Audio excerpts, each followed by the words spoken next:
Alright, hello everybody, and welcome to another episode of Chatter Up with me, Alex. Alright, so before we even get started today, if you haven't already, go ahead and like and follow us on Facebook and Twitter.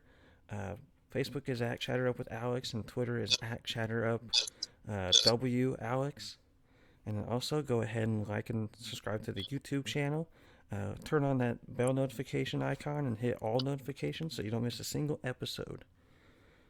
We are also on Spotify, Google and Apple Podcasts, Pocket Cast, Overcast, Castbox, Breaker, and RadioPublic. So if you could, I'd appreciate it if you go like and follow and subscribe to the podcast on any of those streaming services. And with that all being said, we have a very special episode for you guys today. Today we have one of our very first guests ever here on Chatter Up.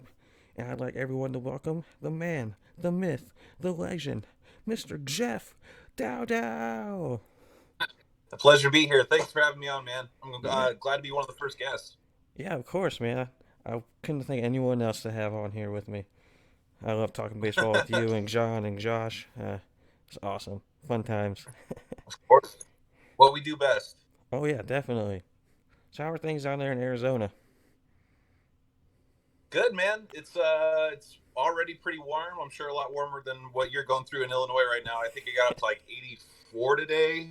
So I'm already sweating, just getting ready for the 120 degrees the next 3-4 months.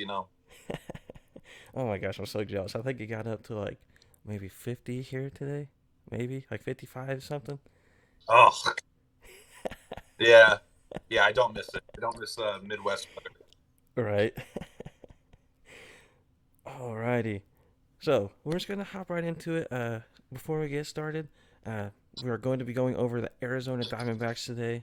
And with you being in Arizona now, I thought who better to talk to than you? Yeah. Talk some D-backs. Oh yeah, definitely. So before we get started with the 2021 season, let's go over their 2020 season and some of their team rankings. So on the hitting side, they were 18th in the runs scored. They had 269, which isn't too bad. They were 19th in average for 241, 22nd in slugging percentage at 391, 22nd OPS was 704. They're actually tied for third in triples with 12. They were second to last in home runs though with 58. 19th in RBIs. Yeah, no. 19th in RBIs with 255, and then they had a 461 to 181 strikeout to walk ratio. All right, so just based off those stats, give me your thoughts on the offense from last year. I think it was an offense trying to kind of find their identity. They just didn't seem like they had a coherent plan going in. They, a good portion into the season, they kind of realized that they were not going to be a competitor and gave away some big parts. They traded Archie Bradley away to the Reds. They traded Starling Marte away to the Marlins, and it just seemed like a team that never really got the ball rolling on offense. Their pitching numbers were actually pretty good, but yeah, this just was a lineup that didn't really perform well. I know there was a lot of hype regarding like Kettle Marte and stuff like that, and he didn't have a bad year, but he didn't come through and have that like MVP caliber season a lot of people were expecting him to maybe be on. And right. I think they'll bounce back. I think they'll be a pretty good team, actually. I mean, like when you're in a division with the Padres and Dodgers, they're going to take a lot of losses, but right. I think they'll actually. I got them being the third best team in this NL West this year. All right. I could see that. I think it's going to be pretty close between them and Giants for the third and fourth place, honestly. Yeah. Rockies will probably turn into like a dumpster fire, I'm sure, after trading Arenado. They'll probably give either Story or Blackman away, probably both, I would imagine, at some point. So right. We'll see how that turns out. Not very high hopes for Colorado. Oh, no, unfortunately. All right, so you said something about their pitching stats. Let's get into those a little bit. So as a team, last year they ranked 20th in ERA with a 4.84. They were 16th in saves as a team. They went 13 out of 22, so 9 blown saves. Not the best percentage, but still over 500. Uh, they unfortunately led up to third most home runs with 93. They were 13th in strikeouts with 524. Fifth most walks given up with 235. They were 21st in batting average against with 253 and 24th in WHIP, which again, for those who don't know, is Washington hits per innings pitched with 1.43. Yep. So not the best, but kind of middle of the pack, honestly. Middle of the pack. Yeah. You know what's interesting too is this team actually had the most innings pitched of any team last year too. So honestly, when you take that into consideration, it's pretty good stats. Like they Right. pitched more than any other team, and like they about middle of the road and kind of like higher end on some more important stats. So it wasn't a terrible pitching performance for the D-backs last year. No. The only thing that really sticks out to me is that home runs. I think if they Yeah, would have let up a few less home runs, obviously, it wouldn't have been nearly as bad. yeah, gave up a lot of bombs. It was the home runs and really the walks. That's what killed them. Yeah, yeah, pretty much. All right, so I don't know about you, Jeff, but I have a few standout players from them last year in their top debuts. So I'll go ahead with my list, and then we'll see what you got. Um, so two of their pitchers really stood out to me in their rotation last year. Uh, were right-handed pitchers Zach Gallen and Merrill Kelly. Um, Hmm. and then, like you said, we were talking about earlier a little bit. Ketel Marte, he had a decent year last year. He batted 287 with a 323 on base and a 732 OPS. I think he led the team in doubles, or was at least near the top of the team in doubles with 14. What was that? Oh, I believe he did. Yeah, I think he was the leader in doubles. Yep. And then he only had two home runs, so not much pop last year, but he also had 17 RBIs, and that was only 45 games.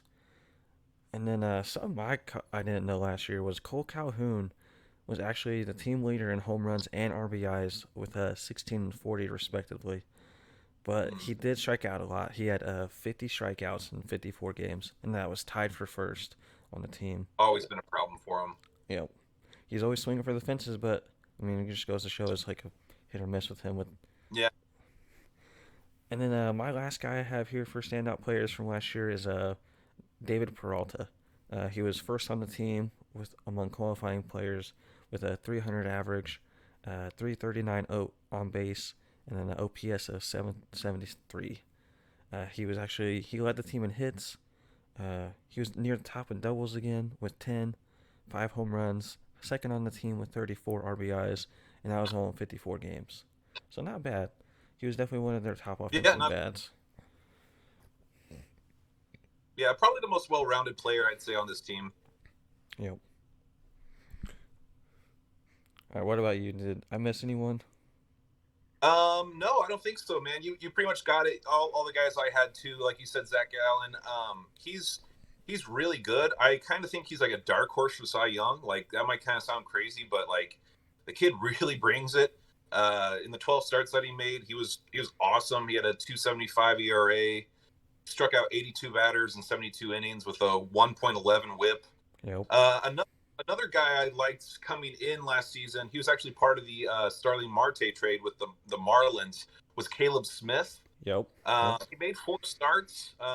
He didn't get a win or loss, so no win-loss record. But in the 4 starts that he made, he actually had a 2.45 ERA. He struck out 12 batters in 11 innings, and his batting average against him was 128. So Yep. he's a pretty good lefty, and I think he'll play a big role in this rotation this coming season. I definitely agree with that. Yeah.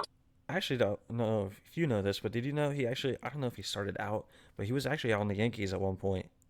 Yeah, I think he was a rookie. Yeah, I think he came up with the Yankees, I want to say. Yep. And then he got traded to the Marlins, and then, like you said, came over in that Starling Marte trade. Yeah, he's an underrated lefty. I think Yep. he's got pretty good stuff on the mound. Oh yeah, definitely. All right, so we're gonna move on a little bit. We're gonna get into some key off-season subtractions and additions that they made. So again, we're just gonna I'll give my list, you give your list, and vice versa. Sure. Um, so for my key off-season subtractions that they had, I just have three people listed, three right-handed pitchers. Um, they let go of Mike Leake and Hector Rondon. They both declined their club option. and then they also lost Junior Guerrera to the Angels on a minor league contract. Yep. So that's was that two bullpen pieces I think and a starting rotation piece. Yeah. Was Guerrera, was he reliable last year? I know Hector Rondon wasn't really. Yeah, I can't. I Guerrera, I can't really remember exactly how he performed out here last year. He came from Milwaukee, right? I think He was so. pretty was on the Brewers.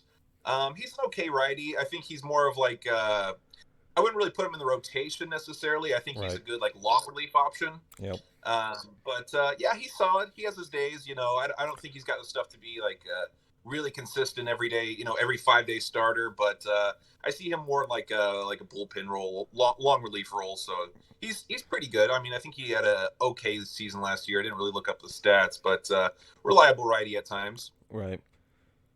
All right. Did I miss anybody with the subtractions? Did they lose anyone at No, it? No. no, I don't think so. I pretty much got the same list. Um. Only other person I would say it wasn't really like an off-season subtraction, but when they lost Marte, starting Marte, I think that Yeah. was a pretty big. But I understand that on the same breath. Right, and it was kind of weird because they had just brought him in too. Like I believe last year was his first season with the Diamondbacks, so it's kind of weird to make that move after just signing him. But they got Caleb Smith, a solid piece of the rotation for that trade. So it actually ended up working out pretty well for the team. Right. Yep, I agree with that. All right, so some additions that they made. This one isn't really an addition. It's more of like they exercised his club option. They were able to retain Merrill Kelly from last Yep. year. Um, they signed left-handed pitcher Ryan Buchter, I think his last name is, to Mm-hmm. a minor Yeah. league contract. He was pretty decent lefty out of the bullpen. He went 2-0 last year with a 4.5 ERA, 8 strikeouts to 6 walks, uh, 217 batting average against, and a 1.83 whip. So that whip is a little high, but the batting average is pretty decent. Um, and then one I really like that they signed was Joaquim Sorya. He came over from the A's, I think. They Yep. signed him to a 1 year deal. He went 2-2 last year with a 2.82 ERA. He was 2 for 3 in saves with a 24-10 strikeout walk ratio. He also had a 217 batting average against with a 1.25 whip and 22 innings. Um, I also have here listed as Drupal Cabrera. I didn't even know they signed him honestly until recently. Um, they got he batted last year 242, 305 on base, and a 753 OPS, 9 doubles, 8 home runs, 31 RBIs in 52 games. I honestly did not realize he Yeah. was. It's not bad for, No, I did for a not veteran realize. like that. That's a pretty. Yeah, I did not realize he was that productive last year. Yeah. Yeah. Really, kind of under the radar. And then my last one I got here listed is Tyler Clipper. They recently signed him to a 1 year deal. Last year Yep. he was 2-1, 2.77 ERA. He was 0-2 for saves, but he's more of a setup guy. He had Mm. 8 holds, 24-6 strikeout to walk ratio, 202 batting average against, and a .88 whip in 26 innings. So that's not bad. Yeah. Not bad. I think they made a lot of good offensive or good signings on the bullpen side. Yeah. Yeah, it wasn't insanely busy off season for him. I mean, I don't think anybody really expected them to be like big buyers, but I think they made pretty good moves. I mean, they rounded out the bullpen a little bit better, and got a good switch hitting middle infielder like as Jubal Cabrera, a veteran, to kind of come in a pretty young team, kind of be a locker room leader, I think there, and Right. they also added Chris Davinsky to the bullpen as well, and he hasn't been so hot the last couple of years, but like just a few seasons ago, he was a pretty like crucial part of that Astros bullpen. He was pretty good for them. If he kind of comes back to his heyday form, he could also be pretty good in this bullpen. So, yeah, it Definitely. wasn't a crazy, flashy offseason for the Diamondbacks, but I think an effective one nonetheless. Oh yeah, definitely. All right.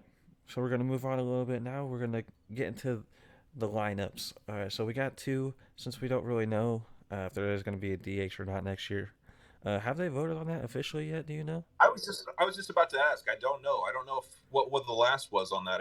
If there was I hope that there's a DH because I absolutely cannot stand seeing pitchers bats. Agreed. I just am thankful that I'm a Red Sox fan and they're an American League team because it's just such a waste of an at bat. I mean, I don't know. I've always I get the aspect of like, oh, it makes you makes coaching harder and it makes the game plan a little bit more in depth. But I don't know. I can't stand pitchers batting. I agree. It's only fun to see guys like you guys have on Arizona, like Mad Bum, or Yeah. back when Big Sexy was playing. Like I loved watching him bat. It was so funny. Yeah. Oh yeah. um, but yeah. So for lineup, I'll actually let you go ahead and go first with this one. What do you think their lineup's going to look like this year, Jeff?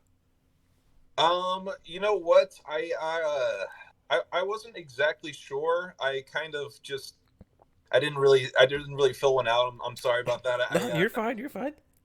I kind of just like looking at their depth chart, and I was like, I really can't figure this team out. Like you could put Christian Walker in like the cleanup spot. I think Yep. Ketel Marte will probably most likely lead off. I think you got to have David Peralta be your third batter, just Yep. because he's the best pure hitter on the team.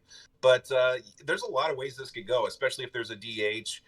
Pavin Smith too is kind of he's a guy who made his debut last year. I know he's going to play a crucial spot and probably will be the DH if there is one. Mm-hmm. But I'm not quite sure. I just couldn't come up with like a solid answer on like an order. So it just depends. Right. Yep. What do you got? So I'll be honest, I just kind of stole it from MLB.com because they did like a little predictions. But I kind of liked what they had. I agreed with it for the most part.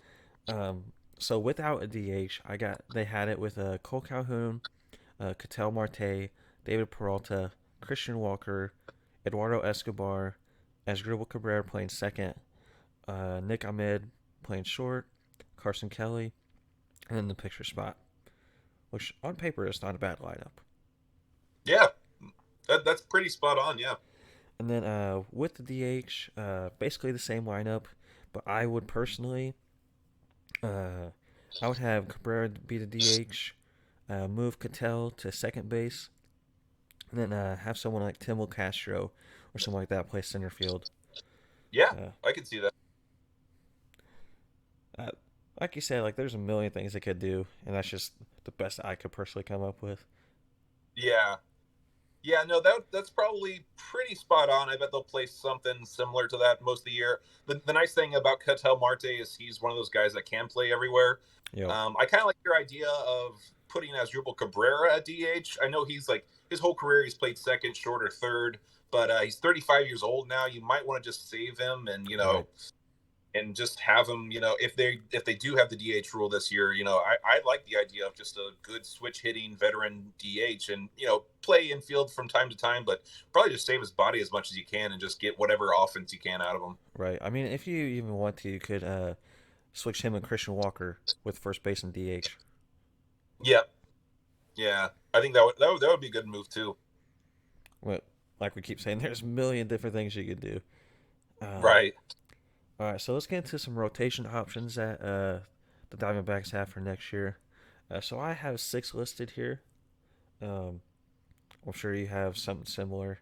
I just have Mad Bum, Zach Galen, Merrill Kelly, Luke Weaver, Caleb Smith, like we talked about, and then Alex Young. What do you think about that? Who out of those 6 that I named do you think would make the rotation? Or should? Oh, you kind of cut out on me a little bit, buddy. Oh. Can you hear me? Yep, can you hear me?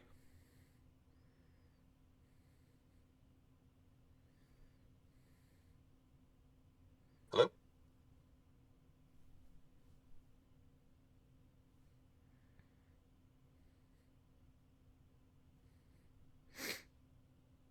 Hello? Oh, hey, you're back. All right, sweet. Hello? Yeah, I got you. Can you hear me? What is going on? Okay. Yeah, I can hear you. All right. All right, you're back. Sorry. Stopped there for a second. No, you're fine. Sorry about that, everybody. Had a little bit of technical difficulties. All right, anyway. All right. So, get into some rotation options again. I just have 6 listed here. Uh, my 6 I got, or actually 3 left-handers and 3 righties. The lefties being Mad Bum, Caleb Smith, and Alex Young. And then the righties being Zach Gallen, Merrill Kelly, and Luke Weaver. Yeah, I like that. I like that as a rotation a lot. I know, like on ESPN, they have Zach Gallen being like the ace, being the first starter, and then they actually have Caleb Smith second on there, followed by Mad Bum. But I think you're right. Madison Bumgarner should probably be a little bit higher in the rotation. Then you got Merrill Kelly, of course. There's some debate on who that 5th spot could go to. I know right now, like I said, I used ESPN to kind of base it off of. They actually have Alex Young as the 5th spot in that rotation, and he just wasn't very good last year. I don't think he's going to be an every 5-day starter. He was only 2-4 with a 5.44 ERA.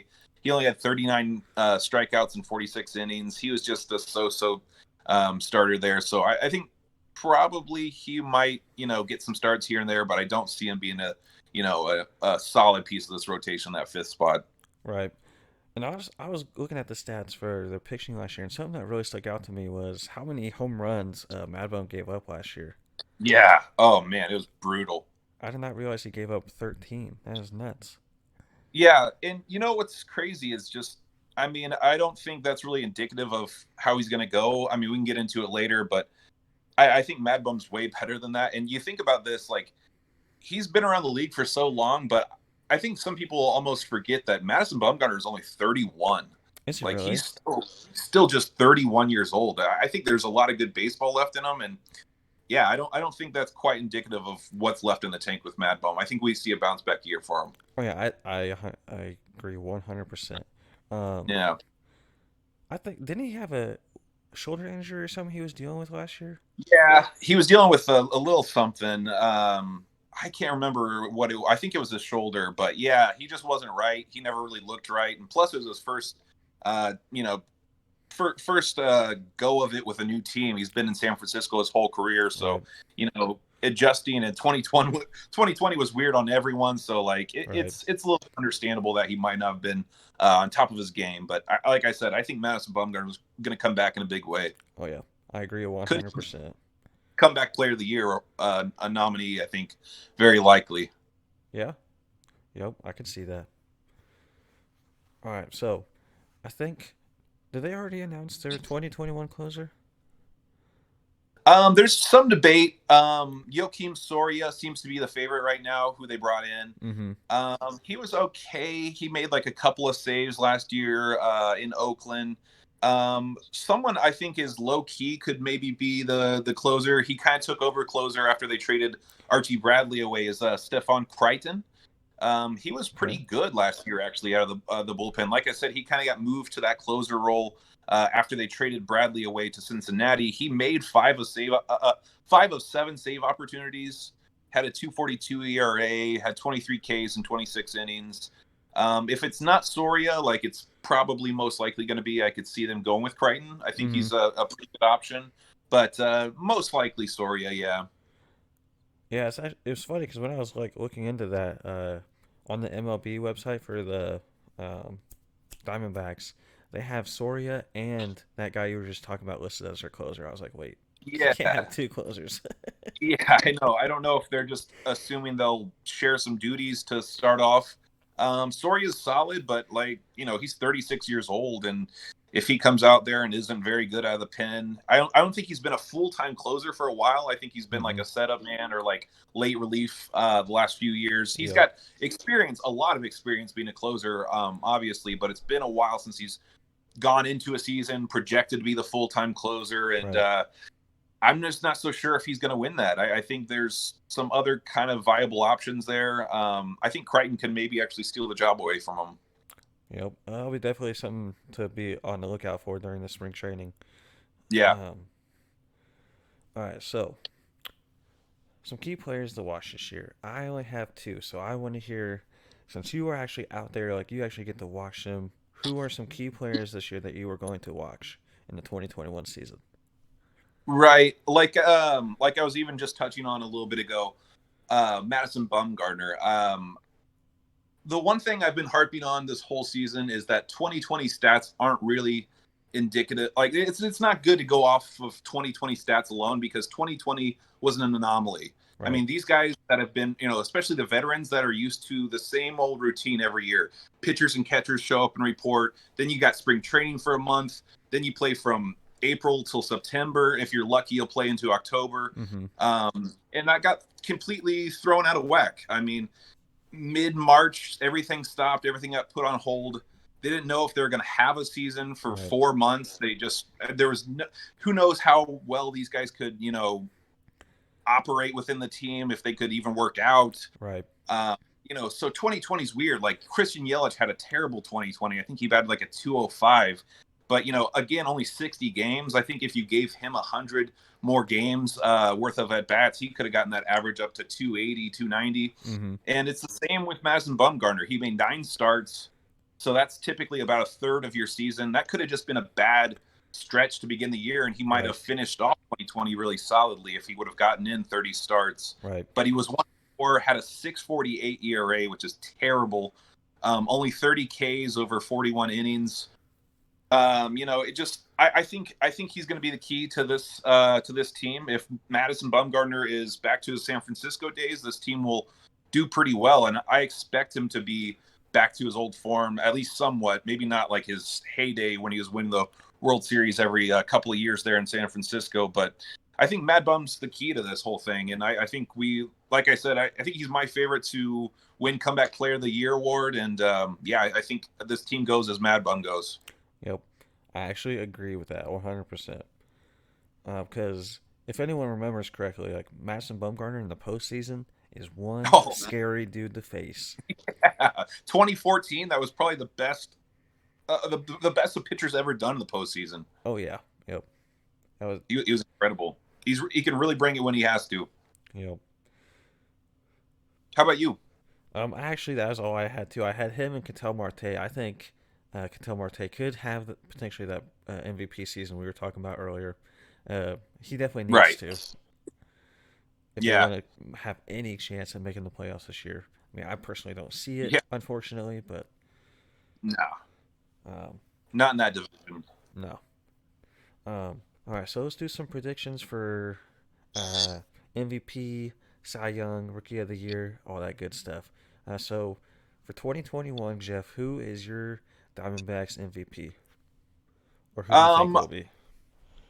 I would go with David Peralta. I think he's just the best overall player. He's a hell of a fielder. He batted 300, had 5 home runs and 35 RBI in the 54 games he got in last year. I think he's just all around the best player. Ketel Marte had a really, really good 2019. That's why I think the expectations were so sky high for him coming into 2020. Right. That's kind of a lot to live up to. I think he'll be back, but if I was just going with a safe bet, I would say David Peralta. I think he's the most talented player on this team. He's a really good defensive outfielder. He's a great left-handed hitter, got some pop, and he's always going to hit for just about 300, if not well over. Right. Actually, that's exactly who I have down myself. Yeah. Great minds think alike. Go ahead. I said that. Great minds think alike. Oh, that's right. All right. Who you got for Cy Young?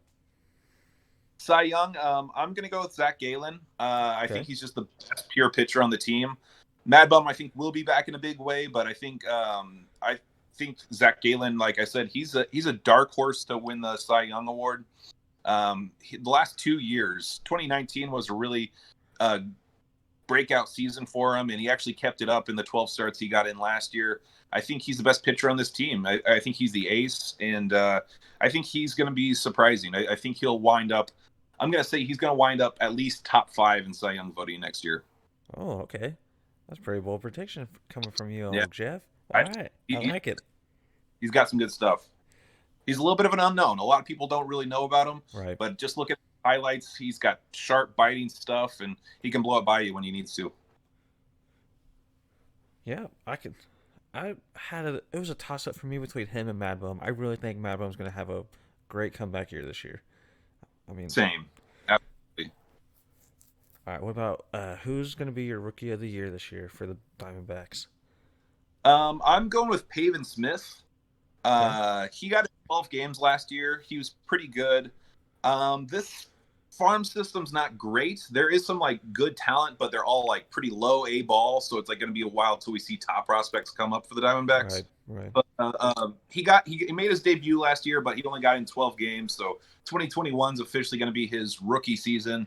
And I don't really think he's going to win Rookie of the Year in the league. I don't know if he'll be that good, Right. but especially if there's a DH next year in the NL and he has a spot in the lineup where he can get routine at bats, I think he'll definitely be the best rookie on this squad. Gotcha.